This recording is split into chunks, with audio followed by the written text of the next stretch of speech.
Hello and welcome to episode 106 of the Rollo and Slappy Show. Today is August 27th, 2018. I am Rollo McFlugel, and with me is Slappy Jones 2, and we are both of McFlugel.com. The show notes page for this episode is McFlugel.com/106. And this is kind of a doubly anniversary day for us because today marks the 6-year anniversary that we started our website back when it was mcflugel.wordpress.com. But it's been 6 years, Slappy. It's gone by kind of quick. Sure has. We're on the longer side of a going on a decade, so only 4 more half years. of a decade. Yeah. Yeah. And then also, since this is the 106th episode, this is like 2 years we've been doing the podcast, right? Well, yeah, I guess. I mean, there's 52 weeks in a year. Yeah, so the 53rd, and then it's like, I was thinking about this. I think this is the right time to say it's 2 years. Well, in 2 years, there would be 104 weeks. Oh, wait. Yeah, I did that wrong in my head. I knew that would be 100. Because 50, well... In 1 year, we would do 52 episodes. There's right. 52 weeks. If we but done them the every 50 week, the 52nd wouldn't have been marked the next year. 53 would have been. So should we have celebrated 2 years last week? Yeah. Although I remember we started the first one was in September, wasn't it? Let's check this. I don't know. Let me check the date. I'm glad I just do the I could just go to McFlugel.com/1. Ah, true. I was like, yeah, great. And we'll just wait for him to scroll through all our episodes. August 22nd, 2016. Yeah, so it was last week. Yeah, or I don't... Or this week. This know. is the first one past. I mean, last week would have been the 20th. So... I don't know why it's so confusing to me to figure out if it's 105 or 106.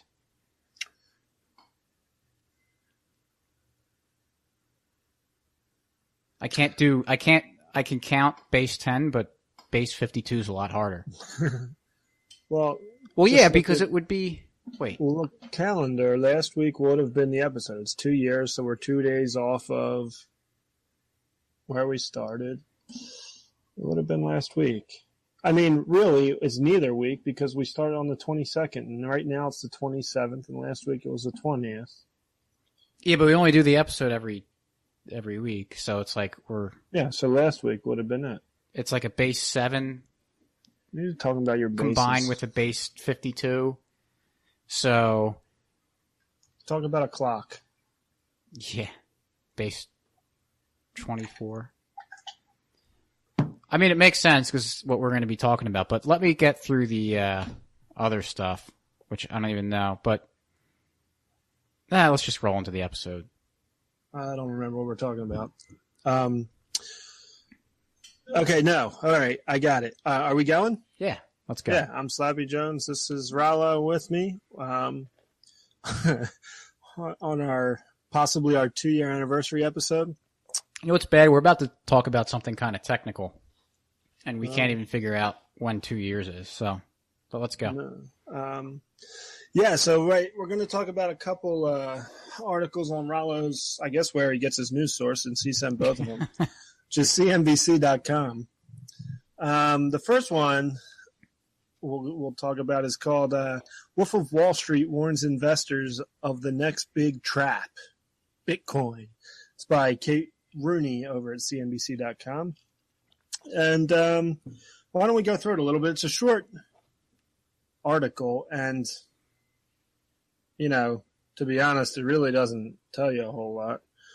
But it is a nice little scare tactic to send out to all the people like Rollo who read CNBC.com. So I'm ready to jump out of Bitcoin. I already sold it all. Did you? Yeah. Is it because of this article or because of the other one we're going to talk about? It was a combination. Okay. I sold it for Ethereum. Good. Smart move. So I'll start with reading this, and then we'll just go from there. Former penny stock broker Jordan Belfort spent nearly 2 years in prison for scamming investors Bitcoin, he has no doubt, is the next trap that could leave some retail investors penniless. Quote, I was a scammer. I had it down to a science, and it's exactly what's happening with Bitcoin, he told CNBC in a documentary airing Monday. The whole thing is so stupid. These kids have gotten themselves so brainwashed. End quote. Rollo, we'll stop it there. Do you have anything to add, comment on, since you're so brainwashed? Yeah, and I'm a kid. Right. And stupid. I mean, do you have anything? Should I keep going? Well, I guess we can keep going because maybe he says something more than just the whole thing is stupid. That's actually what he says. I was a scammer. I was a scammer, therefore I can identify every scam. Even though this Bitcoin's pretty technical and, I wonder if he understands how it works or understands how money works. No, because, you wouldn't expect him to. We expect that these guys that are successful in one way or the other, and he did it in a way that for, good, bad, or indifferent, earned him a prison sentence. But that doesn't mean he's has all this knowledge that just is hands down the expert on identifying everything. Especially with Bitcoin, there's a lot more to it than just whatever I'm sure he's assuming that it is. It's just a pump. I assume he's just calling it a pump and dump. Probably. Although he doesn't say anything. He just said it's so stupid and you're brainwashed. Yeah. But maybe if I keep reading, I'll find something deeper. Sure. All right, I'll continue. Belfort ran an over-the-counter brokerage house on Long Island called Stratton Oakmont and pleaded guilty in 1999 to manipulating investors into buying stocks that eventually turned out to be worthless. The former broker's story was depicted by Leonardo DiCaprio in Martin Scorsese's Wolf of Wall Street. In order to manipulate markets, Belfort highlighted the need for demand. Back in the day, he had an army of people calling around the country and the world, persuading people to buy stocks he would later dump and profit off of. In the internet age, that manipulation tactic has become easier. Cryptocurrency fundraising, known as initial coin offerings, in many cases turned out to be frauds and have become the target of Securities and Exchange Commission investigations. Little editorialize. We got our best guys on it. Google, Facebook, and Twitter have outlawed advertising of ICOs on their platform. This thing is going to evaporate like a mirage, Belfort said. There's a lot of really honest people who are going to get slaughtered. Let's stop it. Sure. Has Twitter banned ICO advertising?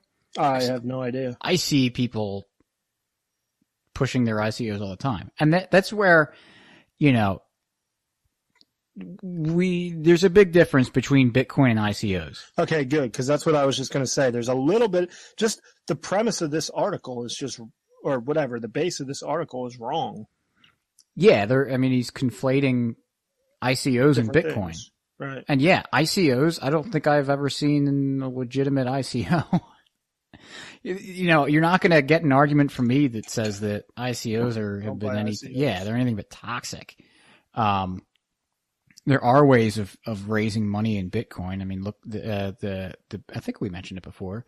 The BISC model, where they're using colored coins in the Bitcoin network or doing stuff, and it's not an ICO. Looks like they're coming up with a pretty legitimate model, but that's a complete aberration based compared to all these other ICOs. It doesn't make sense. And it was one of the first, when they first started popping up, even though I didn't have nearly the knowledge of Bitcoin and what's going on with it that I do now, it didn't seem right. Because okay, we've got this new coin that they're offering, but why is it going to have value exactly? Why am I buying this thing? Just because they're launching this platform that does something, which it may be a decent service, but now you need to use their specific token to get in. But who's gonna it doesn't make sense other than just to pump and dump it. Yeah, that's what I mean, and you can look at, whatever. I never bought into an ICO because I always thought that. Well, also, when I first got into Bitcoin, even though I was, didn't really know what was going on, it was at least at a time when and I wasn't like a maximalist back then. I didn't quite understand how money works. I was sympathetic to altcoins and everything, but I remember when people were coming up with these altcoins, if there was a pre-mine or something, it was immediately seen by a lot of the community as being scammy, and that it was, it created a greater opportunity for it just to be the creators of it just to make a bunch of money in the beginning. Is they have a pre-mine, they assign themselves a bunch of coins, and then they actually put it out there. It gains some value, and then they dump it, and then they leave. Now, you're having a more official way of doing that with ICOs, where they're sometimes able to come up with millions of dollars, sometimes before any code's even written. And so now you've got these, people that are supposed to be entrepreneurs that, the work, all of that hard work and toil and suffering, whatever you want to call it, was to lead up to be able to sell it for something so that you're rewarded at the end. Now it gets flipped upside down, and that you're rewarded before you actually do anything other than marketing. Mm-hmm. And so now these guys have got millions of dollars. What's their incentive to actually produce anything? Not much. So it shouldn't really come to a surprise that these ICOs end up being not worth anything. But the ICOs are not what Bitcoin is. And Bitcoin was not created to be ICO. I mean, you can't launch ICOs with, as far as I'm aware, can you? Not that I know of. Yeah, I mean, it's a lot of like Ethereum. You can launch them off that, or just create your own thing and just sell, I guess, the however they figure out to distribute the tokens for it. But it's annoying because they're conflating cryptocurrency and Bitcoin. And Bitcoin, using it interchangeably. Yeah. And taking like all the weird bad stuff and just assigning it also to Bitcoin. And not that there aren't scams with Bitcoin, because I mean, of course there's scams with Bitcoin, but it's not. There's scams with US dollars. Right. It's the scams associated with Bitcoin is not like the core of what it is. No pun intended. It's valuable without any of the scams. Yeah, and I think the scams hurt its value. So we'd be better off without all those scams. So, all right, I'll yeah, continue. you can keep going. Continue. So Bitcoin is often described. Before, when he says this thing is going to evaporate like a mirage, like, so it's just going to lose all of its value. I mean, this is this reeks of someone who doesn't like understand. Doesn't know what he's talking about. Yeah, because there's a lot of people out there that if the price drops, there's going to be a lot of pressure on the floor of the price. And I have no idea what that floor is going to be. But there's a lot of people out there who really believe in Bitcoin that as soon as once it starts dropping in price, they're going to start gobbling it up. I mean, these are kind of called like the holders of last resort. That if the price reaches, the idea is if the price reaches a low enough level, there's just going to be these people out there, and there's, I think, a decent amount of them just buying it up because they see it as a long-term thing, and they don't care about what the price does in the short term, because they're not concerned about the price shooting through the roof right now, because they understand that in order for something to become money, it needs to be a store of value first. It needs to, kind of go through these, unfortunately slow and sometimes painful steps. People have to have it. Right. Right. And so there will be people who have it. It'll just be a smaller number of people, and it'll. Right. Yeah. People. Yeah. And then whatever. We'll get to that. Yeah. So Bitcoin is often described as anonymous because people don't need to give any identifying information to send or receive it. While transactions are recorded on a public ledger, they're listed under an alphanumeric code known as a public key, which doesn't reveal the trader's identity. Belfort said that anonymous structures cause for concern. That's not even correct. It doesn't. Yeah. The blockchain doesn't show. I mean, it shows the transactions and it ties it to addresses, which I guess it eventually can. Yeah. But whatever. All right. Yeah. I'll give them the benefit of the doubt and saying they're kind of stretching. Yeah, they probably know that, like, Ross Ulbricht got tracked through the ledger or whatever. I mean, most people have bought Bitcoin through exchanges where you got to give a lot of identifiable information. So in that case, it's not anonymous at all. As soon as someone releases that information, sells it, or is otherwise hacked, or a government induces them to give it away, then and I'm one of those people, unfortunately. Yeah, same. Belfort said that anonymous structures cause for concern. It's not that Bitcoin's a scam, but its nature allows scams to occur, he said in a separate interview on CNBC's Power Lunch Monday. It's a dark market. You can't see what's going on behind the scenes. People dive into that and use it to rip others off. He predicted that it could go bust within the year, and when it does, it will be the bust heard around the world. So will he circle back in a year and say that he doesn't? I mean, the fact that it's been around for as long as it has, people don't realize. I don't think it's they give it credit that it's working. It's not like, I think it's past I don't know, but there's reason to say it's. Go ahead. I was going to say, ever since I heard of Bitcoin, everyone's been saying it's going to crash tomorrow. Right. But I think there's reason to say, there's very good reason to say that it's well past the experiment stage and that it's proven that it's worked. And I forget what law this is, but every day that it exists gives it a better chance of existing in the future. Sure. And it's not showing any signs of collapsing or going away. And again, I mean, just going to what Belfort was saying. Now he's saying that it's not a scam. Okay, so he's I guess clarifying it, but it's like he says it's a public, it's called a public ledger. It's so you can see everything that's going on. It's all open source and everything, but you don't know what's going on behind the scenes. Like what? Like who's got what money? Why does that matter? I mean, you can see how the code works. That's all. It's all confusing. Out in the open. I didn't know what he was talking about there because it's all open source. Unless he's talking about people who deal in Bitcoin, you don't know what's happening. I don't know what he's getting. That's got to be.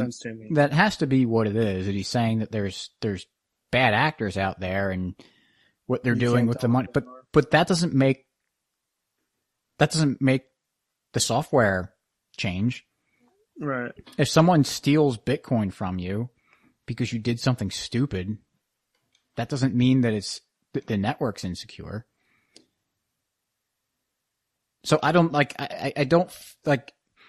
this kind of talk just screams of this just really basic ignorance of what Bitcoin is and why it matters and what's going on, that they think it's all based on, like, I don't know, whoever these scammers are that, I don't know. Go ahead. No, go ahead. I'm not saying anything that was kind of nonsensical or I didn't make sense of what I'm trying to say, but it's just very flowery, nondescript, nebulous criticism that they're giving it. And they're trying to fit the round peg of Bitcoin into the square hole of what they're used to. And Bitcoin's not like anything we've ever seen before. So you kind of need to look at it from a different lens, its own lens, without taking so many of these, this baggage that you have for understanding the world and money and how this works, because it's not, I guess that's the big thing, is that it's how it's a trustless network and how it can be very secure and work extremely well. And that you have all these people being scammers that would, cause distrust for people for good reason, and then they're assigning that to the network, I guess, or the people's ability to trust the network. So you can keep going unless you had something you wanted to add to that. No, so this is where I guess it gets interesting. Belfort also challenged Bitcoin's security, the idea that it could dissolve a need for central banks, and the argument that governments would allow an anonymous currency without regulation. That was the best line of this article.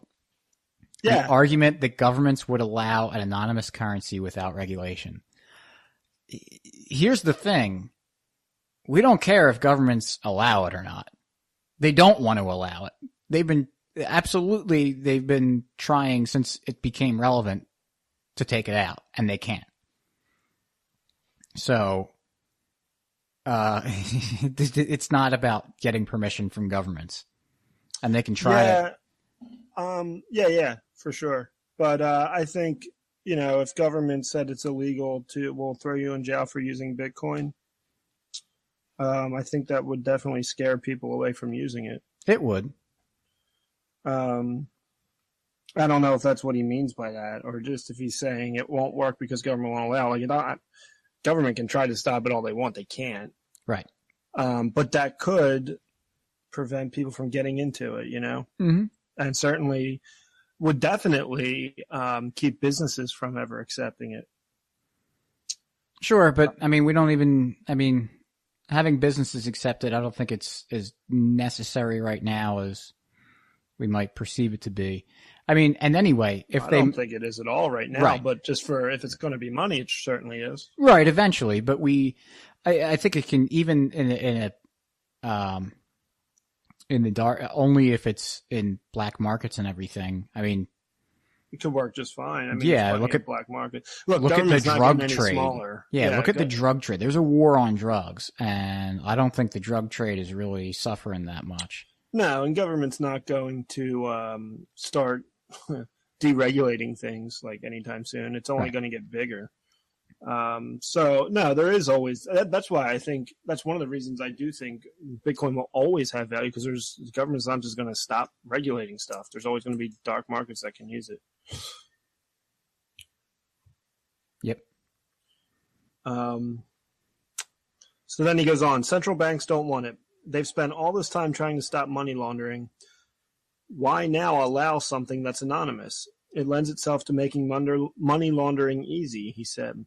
I don't believe there's any shot in the world they'll let that happen. Well, we kind of talked about that, but they don't really have a choice. Yeah, well, that's like we kind of want to destroy the central banks. So yeah, they can not let it happen all they want, but they can't stop money laundering with U.S. dollars anyway. Yeah, that's the whole joke of it, is that he's saying, "Oh, you got to have." Well, there's all they're working on it is by getting rid of cash and making you use everything. Everything is traced. Every time you use your Venmo, there's a record of it. Every time you use your debit card, your credit card, and wasn't there talk about getting rid of some bills?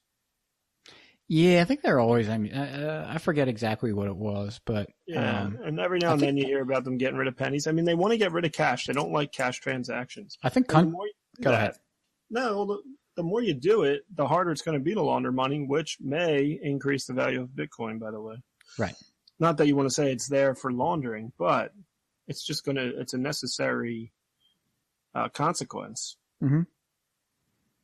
But again, you see every time that they try to make something illegal, and you see how well it works. No, it doesn't work. Right. It doesn't work very well anyway. And I have no doubt government will try to stop and continue to try to stop people from using it. Mm-hmm. But they can't stop it, which is the nice thing. Well, and that's the other thing, is that they'll get you right now, is that once you turn it back into fiat, then they'll what do they do? Charge you capital gains or something for it? Probably. I don't know what they do. I have no desire to ever turn my Bitcoin back into dollars. Right. Because my hope is that it reaches the point, hopefully in my lifetime, I have no idea when it will happen, but that the U.S. dollar will be just gone and we'll be doing everything in Bitcoin. And at that point, there's obviously no reason to exchange Bitcoin for anything else. That will be the money. So they'll fight it that way, but that's why, you know, I think we'll talk about this in a few minutes, but hodling is a good thing to do. Good strategy. Yep. So then I'll just read this last paragraph. Belfort is in good company. Corporate leaders, including Jamie Dimon, I never know how to say his name, Ray Dalio, and Bill Gates have challenged the validity of Bitcoin. And Warren Buffett famously called it rat poison squared ahead of the Berkshire Hathaway shareholder meeting in May. So there you have it. Those guys challenged the validity of it. Yeah. I don't know. Do you think they have any interest in keeping Federal Reserve notes? Yeah. Do you think any of them don't have Bitcoin? Well, didn't Jamie Dimon's daughter have a whole bunch of it? I don't know. Something? Or had some, and that was what happened. She made it more like she had better returns than he did. Yeah. They're not dumb. They're not dumb by any stretch of the imagination. I mean, they're all ridiculously wealthy for a reason. But they've got a strong incentive to keep Bitcoin down. But at the same time, I would imagine they've probably hedged their bets. It's likely. So, who knows? I don't really care. Do you want to talk about your other little CNBC article you sent? Yeah. I think it was more a video than an article, right? Yep. I don't have it up on my phone anymore. Do you want me to kind of explain? Yeah, it was this kid who looked like an idiot wearing tiger paws and I don't know. Shorts. He was, shorts in the snow, lived in a tree, said he sold everything for Bitcoin. It's going to be the future. Yeah. There's an article tied to it. Okay, there was. Good.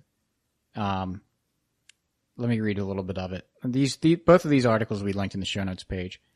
But it's the dead of winter, but Justin, a.k.a. Crypto Kid, is wearing little more than board shorts, a cap over his bleached blonde hair, and his signature tiger paw scarf.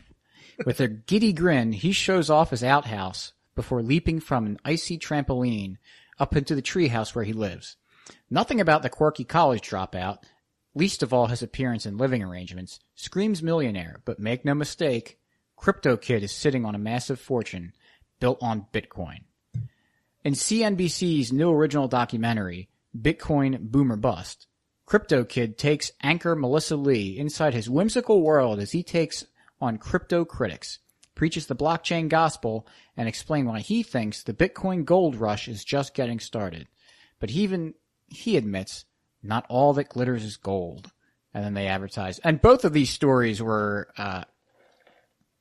for pumping their special Bitcoin Boom or Bust that came on tonight at 6. I didn't watch it. But I think it's pretty obvious what they're trying to do. I mean, you've got the this guy was the greatest scam artist in the world, and he's saying Bitcoin's a scam. And this Crypto Kid, he's in favor of Bitcoin, and he wears shorts in the snow, wears tiger paws, and lives in a treehouse where, like, he's got to use this outhouse. Man, he talks like this too. And then they ask him about hodl, what hodling means. Oh, yeah. Wait, did he say it was an abbreviation or did they? He did. Oh. And then they agreed. Yeah. So this guy who they bring on as their apparently, and again, who knows what was in this entire thing. I'm sure I hope, I don't care if they gave Bitcoin a better shake for what it is, but I actually this is don't. Like, yeah, go ahead. This is the Bitcoin guy that they were at least advertising. He's wearing tiger paws, wearing shorts in the snow, just like an idiot who got lucky because he had a bunch of Bitcoin and it became worth a lot more. So they're painting this picture of who the Bitcoin people are versus who the non-Bitcoin people are. But he talks about, and this shows how stupid and just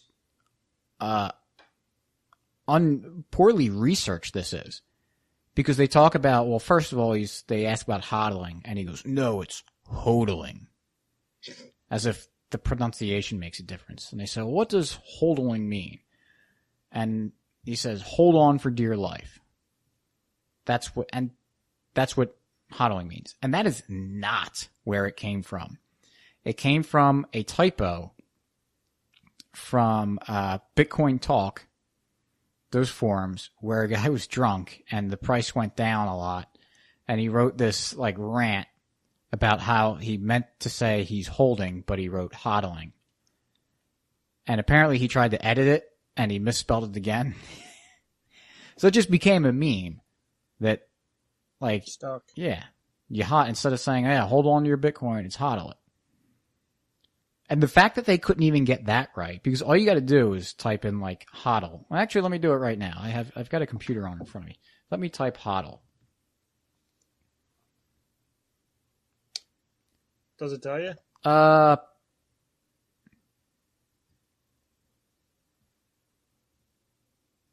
Yeah, well, the first one's Wikipedia, the second one is Urban Dictionary, and just staying on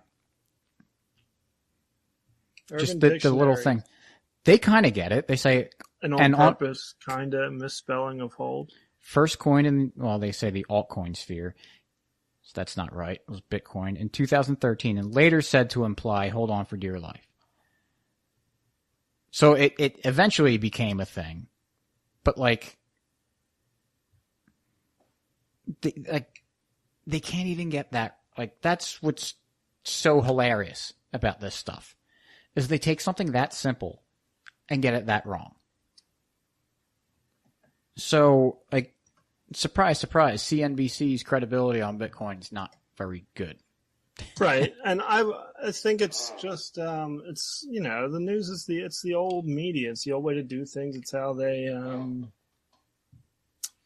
always did things. Like when you remember the drug scares in the 1980s, or if you don't remember, you certainly read about them, I'm sure, where they were just talking about how all these crack babies and heroin babies and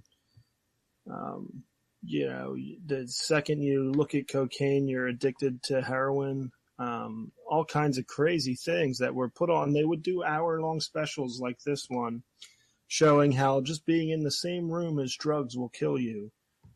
Yeah. It was all BS, obviously, just like this is. But it's just kind of what they do, and they scare you, and people overreact, and usually laws get passed over it. And it was like how the Iraqi soldiers were like going into hospitals and pulling babies out of incubators. Yeah, exactly. It's, yeah. I mean, they do everything like, you know, obviously the Fed, now, whatever. I mean, Bitcoin's got to be on their radar, right? It's big enough absolutely. for that. They certainly want to discourage people from using it. I'm not saying it's some scam that the Fed is going into CNBC and doing this, but they're certainly not against it. Right. And those people are powerful. And there's a lot of people at the networks who have lots of money. You know, people don't want to see the US dollar crash or go away or not be used. People who have a lot of it. So there's going to be resistance in switching over. It just has to happen over time. Would you agree with that? Mm-hmm. It's not going to happen tomorrow. It's not going to happen in 2 years or 10 years, maybe. I mean, maybe it will, but who knows? Probably not. It's not going to happen overnight. It's a long-term thing, which is why I choose to hodl, to hold, and just keep it. It doesn't have to happen now. Yeah, I mean, if you really believe that in what Bitcoin is and it's going to change the world, then the fact that CNBC and the government and everybody else are painting such a bad picture of it and making people believe a lot of negative about it right now represents a huge opportunity, because now you're having fewer people getting involved and learning about it. It creates an opportunity for you to jump in there and be one of the first adopters and really be one of the people that makes a lot of waves with it. And hopefully make a lot of money with it too. So it's not all bad that they're doing that. And also it's to be expected. So, I guess that's a good transition to go into our free market success story, right? Sure, let's go. Yeah, I finally got Tractor Coin up and running. Nice. So Excellent. go buy my ICO. Go buy it. And we had a pre-mine, and we're doing an ICO, and it's really valuable. Mm-hmm. So buy lots. Yeah, so go to tractor.com. Tractor.com. Yeah, you get free money for all Tractor Cash Coin holders. Right. But where we were going with this, I didn't think we were going to release that till the end of the show, so you threw me off. Oh, sorry. No problem. But you mentioned earlier, Bitcoin is still pretty much in its infancy, and I really think if you look at the price right now and it's 6,000 and change or 7,000, wherever it is, and there's probably a lot of people thinking they can't afford it. Get anything. If you put $5 a week in, $10 a week in, I'm not promising anything, but I do think Bitcoin is the future, and I don't think it's ready yet. I don't think it's there. I think it needs to be developed more. But I think if you have any Bitcoin today, in the future, it has potentially could be very valuable. Even if you just have a little bit today, but it's going to take a long time for that, and improvements have to be made.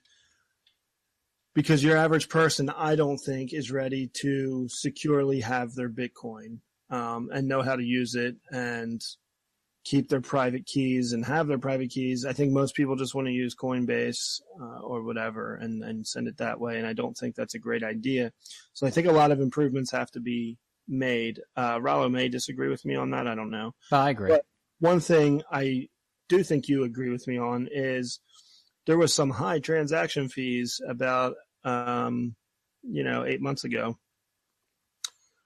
And there's a huge debate in the Bitcoin world about, or was, on scaling. And I guess it's still going. But the Bitcoin has come around with the Lightning Network. So, Rollo, why don't you talk about that and why it's a free market success story?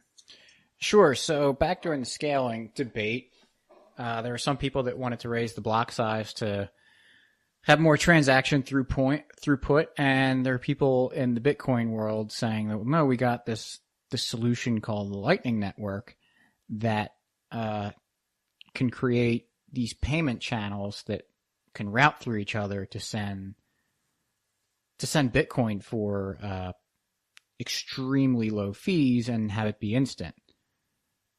And for a while, it got criticized as being vaporware. Which surprisingly people aren't using that criticism anymore.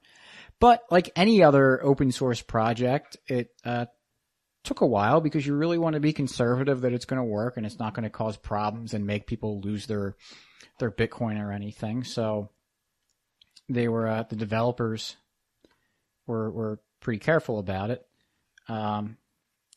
And there's been three, I think there's been a few more, but there's been three main implementations of the Lightning Network.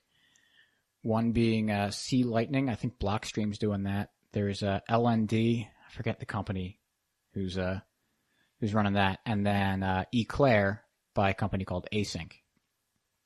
And they're all kind of doing their own thing, developing it for different kind of platforms. Some of them are for Windows or Mac OS, or a lot of for Linux.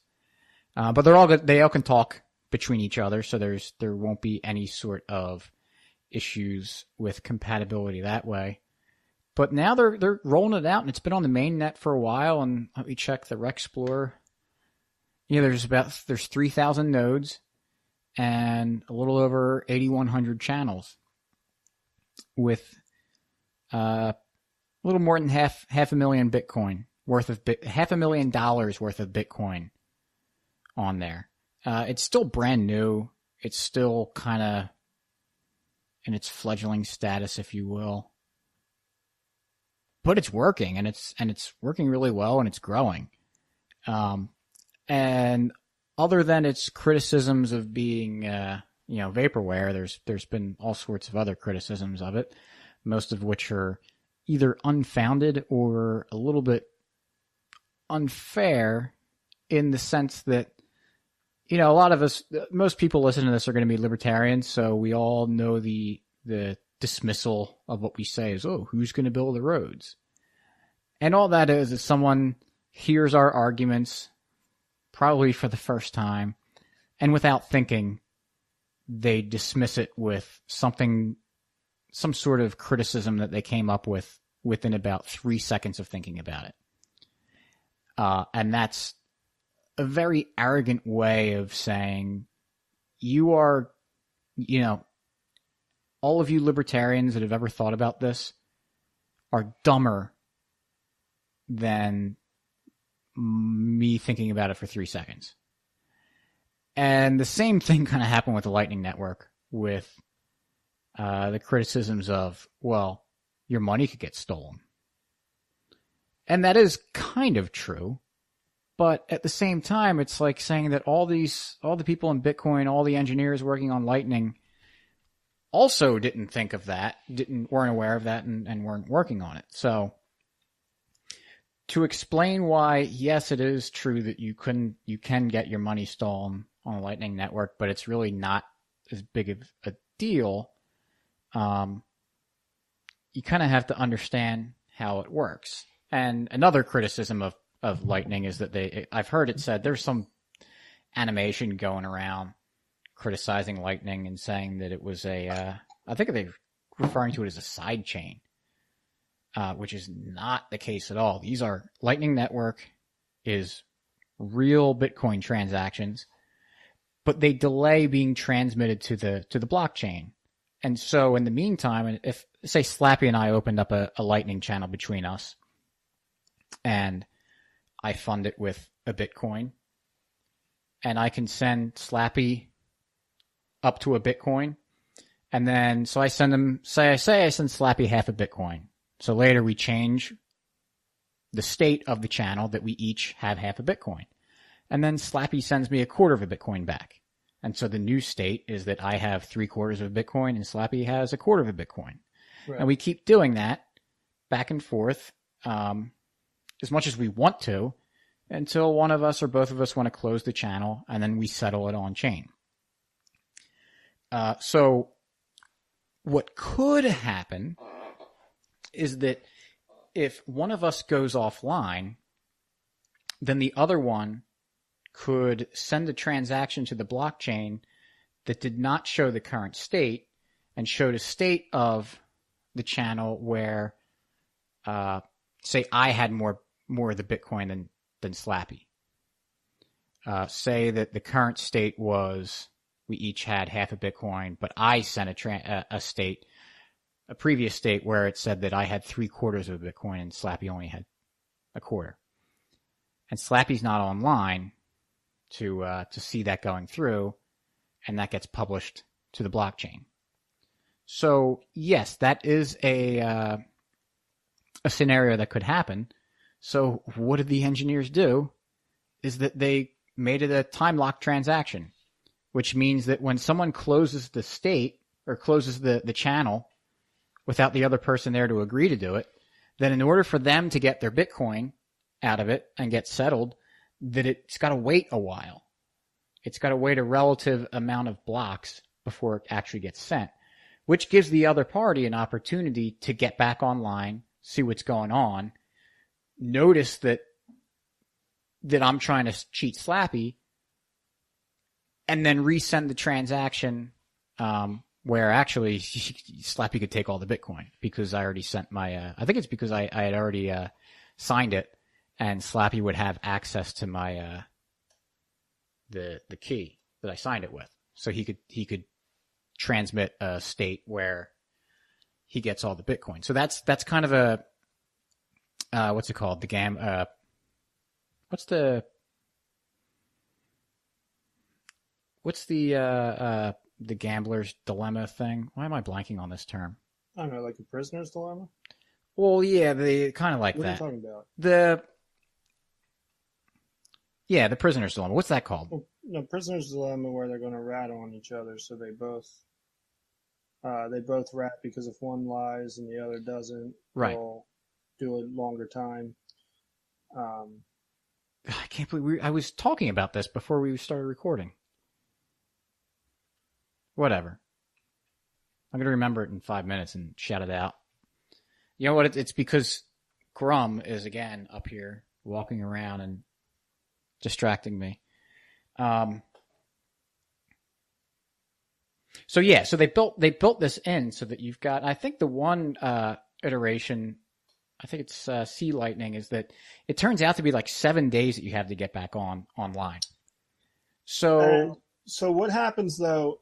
Like, why does it have to be that the one guy's offline, and how will you know if he's offline? And what happens if you try to do something while he's online? You know what I'm saying? Yeah, well, like me and you have this thing. How do you know I'm offline so you can steal my money? Well, I guess we'll get to it. I have my own Lightning node now. I finally got it set up, and it will tell, at least I have the async eclair wallet on Windows or Node, and it actually tells me if the other party's offline. Yes. Why do they do that? I guess so that you don't try to send a payment through them. Because or so they can't steal their money. Yeah, exactly. But there's watchtowers that they're talking about developing, and again, this is so new.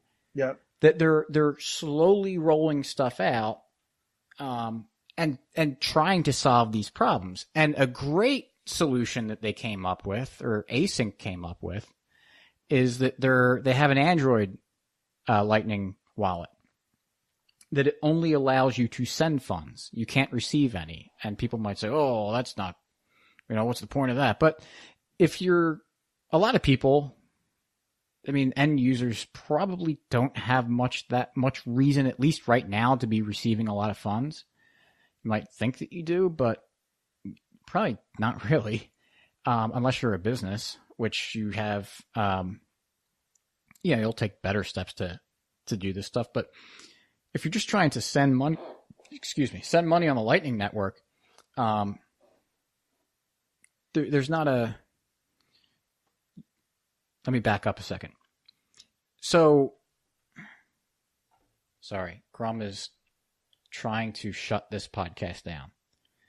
Grum is your kryptonite. Once Grum comes in the room, it's over. Well, not that he's in the room. A lot of times he'll sit in the box I have there under the desk, but then he jumps up and goes behind where all the wires are and then tries to walk across the computer keyboard. So let me get back to the ASIC wallet. So because they set it up so that you can only send money, which is fine for a lot of users because unless you have a business, you've got less of a reason to receive. It'd be great to receive funds without any risk. But so what happens if you're only sending funds in this channel? There's no incentive for the other party to try to close the channel in a previous state, because you would only have more Bitcoin in that previous state. So let's say that Slappy has the async wallet on his phone, and he opens up a 1 Bitcoin channel with me, and he can only send money. So he starts the channel with 1 Bitcoin, I have 0. And then he sends me a 1/10 of a Bitcoin, so I've got a 1/10. He's got 9/10. He sends me another 1/10, and he does that a bunch of times. So he ends up with 3/10 of a Bitcoin, and I have 7/10 of the Bitcoin. If I tried to close that channel when he doesn't want to and send a previous transaction state, well, it would be transmitting a state where you had more Bitcoin than you did anything up. So that completely eliminates. Right. There's no reason to do it. Right. So I think that's a really neat thing for getting it into users' hands and getting them a little bit used to it. And that solves a good problem.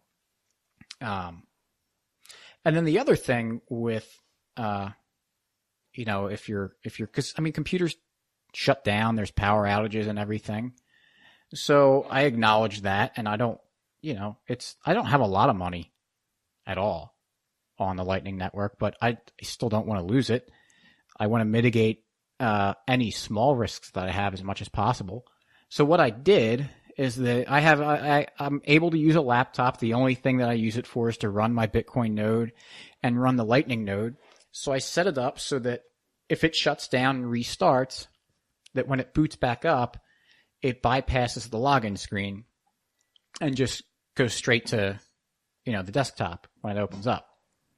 And then what I do is I have a little batch script, which any idiot can write.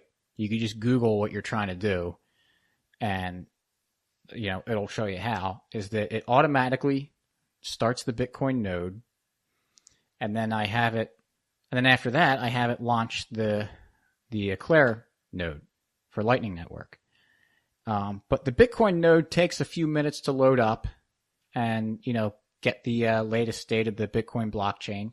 So I put in a timeout function for 300 seconds in between the node starting and the Lightning node starting. So it can give it time to spool up.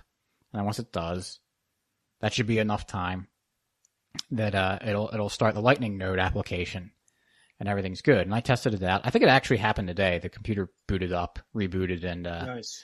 It came back on without a problem.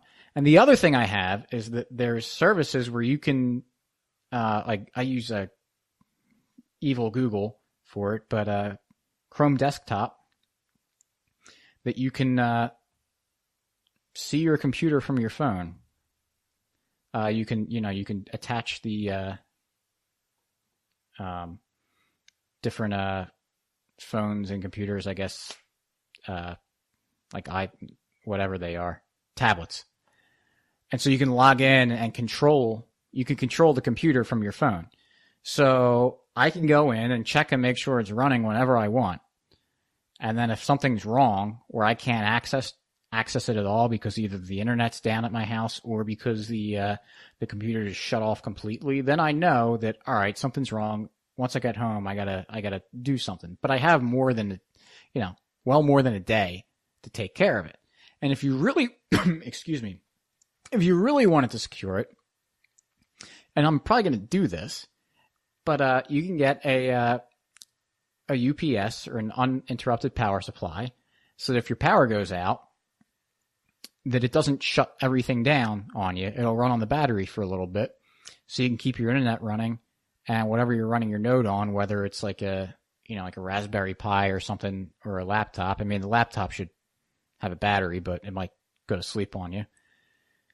And then on top of that, and I'm going to do this not because I want to run a node, but because I want to have the peace of mind of keeping, still having electricity, is I'm going to get a generator for the house. So if I do lose power, and I lose power out here kind of not infrequently, the generator kicks on and you get electricity, and I'll make sure that the internet and the node is connected to that. So combining that with the UPS, you should be pretty good to go.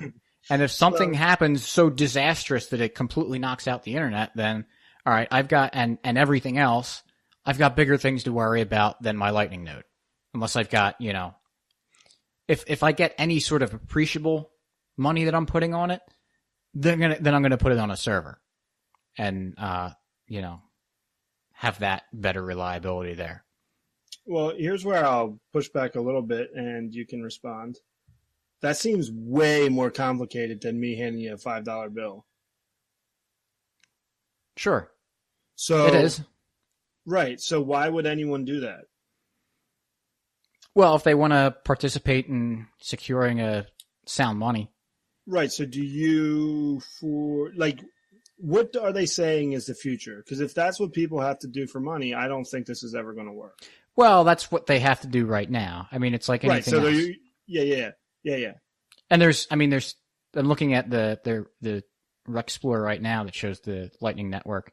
There's 3,000 nodes right now. almost 8,200 channels. There are people doing it right, right. Well, I know people are doing right. it. And they will continue. And I know what you're kind of leading. I know what you're kind of leading into. And you can make money running a Lightning node by being a router of a payment, because how the Lightning Network works is that if I want to send money to Grum, but I don't have a channel with Grum, but I've got a channel open to you and you have a channel open with Grum, then that payment will automatically route to Grum. Well, what happens if my fee's like $50? Well, then it will find another route. It'll go the cheapest route. Right. What if someone had all of them? Would it be like is it possible? That's what I mean. What I'm trying to say is it possible for one big player to basically have the entire network?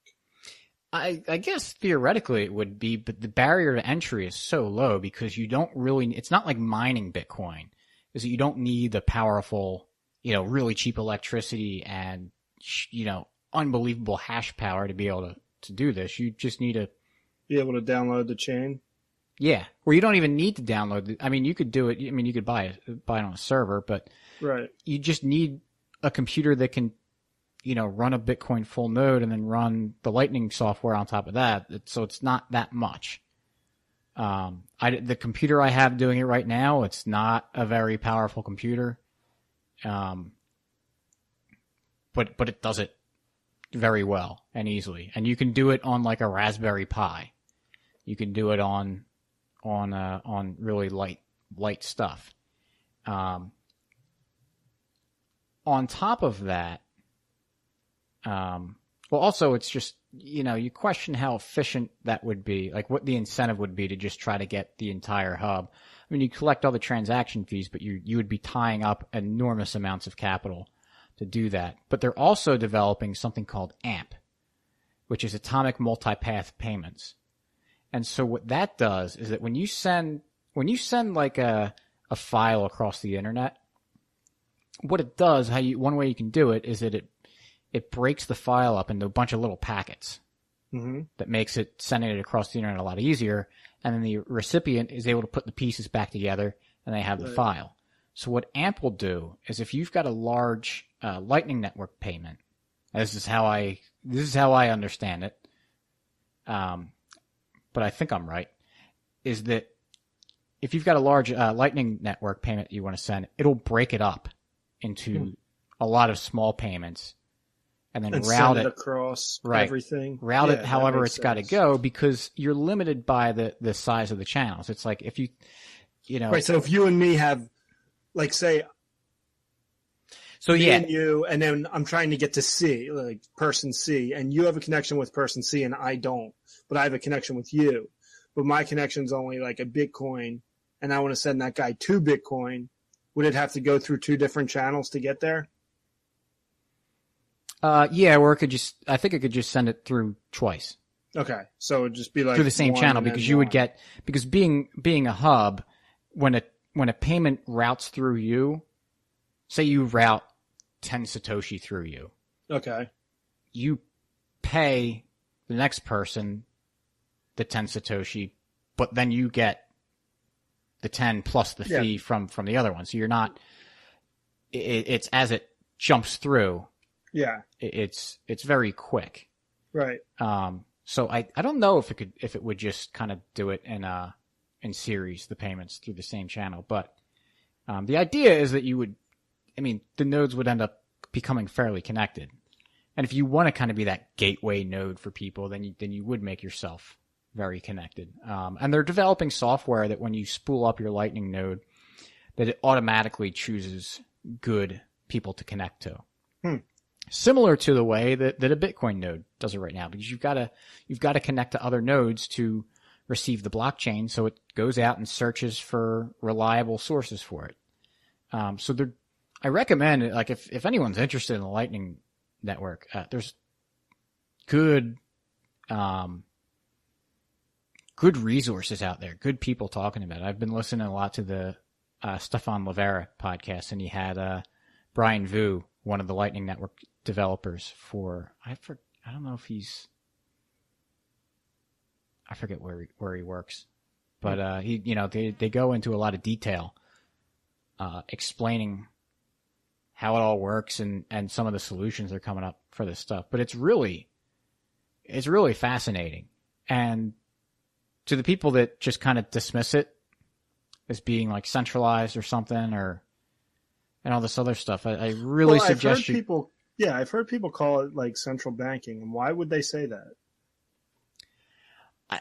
I don't think they understand how it works. Like, is there any reason for, like, what is their fear?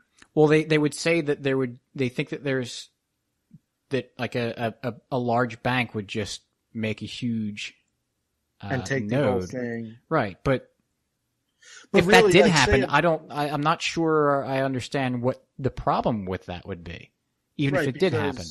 I mean, anyone could do that.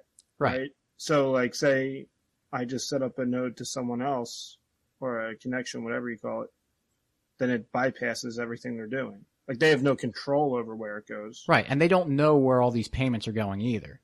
Right. It's pretty, the nodes don't know who they're routing. I mean, they know who they're getting, who the node in front and behind them are. But outside of that, they don't know where it's going. So it's not like they're going to, it would be very difficult to try to censor payments unless you just try to censor the nodes you're directly connected to, in which case you just don't have a channel with them. Right. So, and on top of that, it's if they started charging a lot for routing fees, then someone else just takes it. It did not take, once I had the Bitcoin node spooled up, it did not take long at all to get the Lightning node set up. They async has an executable file for Windows that you do. Now you gotta set your configuration file for your Bitcoin node up. So that would probably mean you have to re-index the blockchain, which took a while. But once you have that set up, you're basically good to go. And there's already a lot of nodes out. Like I said, there's 3,000 nodes out there. If one entity tried to take everything, it may work for a little bit, but like I said, the barrier to entry is so low that someone can just come in and sweep up a lot of their business, especially if the AMP payments go over well. I had another point about that too, but yeah, there's the main point being is that yes, there are issues with it, but people are also working on figuring it out. And if you take a little bit of time to find out what they're doing, it's pretty cool. And I think it's like from everything I've seen, everything I heard, everything I've done, I do believe that it's going to be a very good platform to have this second layer solution and make it very don't. Now the cat's trying to chew the edge of the. It's your kryptonite. Yeah. Yeah, just you take it for me, please. I got to deal with the cat. Well, what I was going to say is, like what we were mentioning earlier in the episode, is Bitcoin is still really in its infancy, and especially now that this Lightning networks come out, there's going to be a lot of trial and error. I mean, that's kind of the reality, and the development's going to get better, and there's going to be more people working on it. But if you're looking for a way to change the world, I think that's a great way to do it, is get into the Bitcoin community, learn about how it works. A lot of libertarians have a pretty good understanding of economics, which really helps with learning Bitcoin. And the world is small enough to where you can make an actual difference if you figure it out and get in and start working. So instead of just whining on Twitter all day like a lot of us do, Rollo and I are guilty of that too, you can do things to really change the world. Yeah, helping out with the Bitcoin community. and I really recommend, not just reading about Bitcoin, but really understanding money. And so, right now, I'm reading Saifedean Ammous's book, The Bitcoin Standard, and also I just bought The Ethics of Money Production by Guido Holzman, which is not so much. Well, it was written in 2008, so it wasn't about Bitcoin. It was just, really. It's extremely important to understand how money works, to really appreciate what Bitcoin is, why it's going in the direction that it currently is, and why it will work. Yeah, and that's like, I remember, and we talked about this before, maybe not on the podcast, but just between ourselves, that when we first became libertarians and the light flicked on about non-aggression and markets and everything, it was like the most amazing thing. Like, you saw the world completely differently, and it was exciting, and you wanted to tell the whole world about it. And that kind of And you annoyed everyone and didn't get invited to parties anymore. Yeah. Admittedly, that kind of excitement kind of died off. Not that I'm no longer, as I learn and do all this stuff, it becomes stronger. My desire for liberty and eliminating the state, but that same excitement wasn't quite there. But once I had this recent kind of, Renaissance makes it seem dramatic, but we'll call it that. In Bitcoin, the Rollo Renaissance. Yeah, the Rollo Renaissance. Like, that really renewed that fire and that passion, because now it's like, all right, I got really excited when I saw that there's a better way of doing things in the state. Now with Bitcoin, I now see the tool that can that can be the catalyst to get rid of the state and to have a much more peaceful, prosperous world. And it's so new, it's so early, even though it's, we can all remember when Bitcoin was worth X amount of dollars, and now we've seen it go up past or close to $20,000, and now wherever it is. But it's so early and so few people, even though most people have heard of it, most people don't have any clue about it, which is evidenced by these CNBC articles we were talking about. So it really creates an opportunity for you to sit down and just learn and become, I'm trying to learn how to code. Learn Bitcoin like the back of your hand, and become more than just an evangelist, because a lot of us in the libertarian world, we were evangelists, writing